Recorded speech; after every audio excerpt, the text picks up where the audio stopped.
Nigerian government suspends several top correctional service officers over Bobrisky's bribery allegation.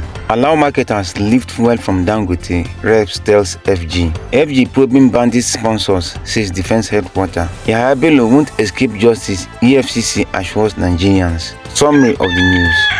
In response to allegations of misconduct involving the handling of cross-dresser Idris Okuneye, popularly known as Bobrisky, the Nigerian government had directed the suspension of several officers overseeing the Maximum and Minimum Custodial Centres in Kirikiri, Lagos State. This follows an audio leak suggesting that Bobrisky, who was sentenced to 6 months in prison, was granted unauthorized access to an apartment outside the custodial center. The suspended officers are Michael Anugwa, Deputy Controller of Corrections in charge of the Medium Security Custodial Centre in Kirikiri, and Sikiru Adekunle, Deputy Controller of Corrections (DCC) in charge of the Maximum Security Custodial Centres in Kirikiri, and several others.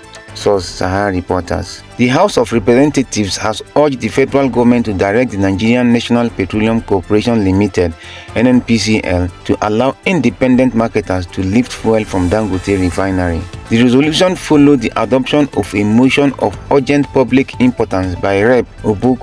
Ofoji, PDP, Bayelsa during plenary on Thursday. Ofoji noted that only major marketers had been given access to lift products from the refinery by the NNPCL. This is the same NNPCL that has failed to manage our crude and refineries for decades. According to him, the House is worried that NNPCL and the major marketers are exclusive off-takers, which spells monopoly. He said that representatives of the independent marketers under the aegis of IPMAN had expressed fear that members may be forced to resort to fuel imports to sustain their businesses. Adopting the motion, the House urged the management of Dangote refinery to build, acquire or partner with stakeholders to establish depots across the geopolitical zones in the country. Source: Daily Trust. The Defense Headquarters said investigations are actively underway into allegations of banditry sponsorship in the Northwest region. The development comes on the heels of accusations and counter-accusations between the Minister of State for Defense, Bello Matawale,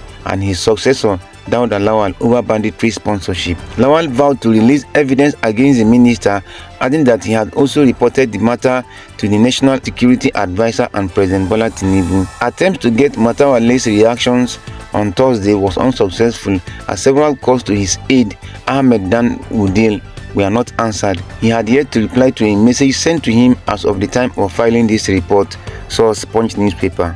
The Economic and Financial Crimes Commission (EFCC) has assured Nigerians that former Kogi Governor Yahaya Bello, who has been declared wanted over alleged 80 billion naira fraud, will surely have his days in court. The statement read, "It is public knowledge that a former governor of Kogi State, Mr. Yahaya Bello, has made several unsuccessful attempts to throw spanner into his ongoing trial through some irresponsible and utterly rascally efforts. The true test of Yahaya Bello's willingness to abide by the law in the criminal proceedings instituted against him at the Federal High Court in Abuja by the EFCC is to present himself to the court in obedience to the order of Justice Nwite. His presence in court is the only step that will convince Nigerians that his touted submission to the EFCC, which was widely reported in the media on September 18th, was not a stunt." Source: Daily Nigeria.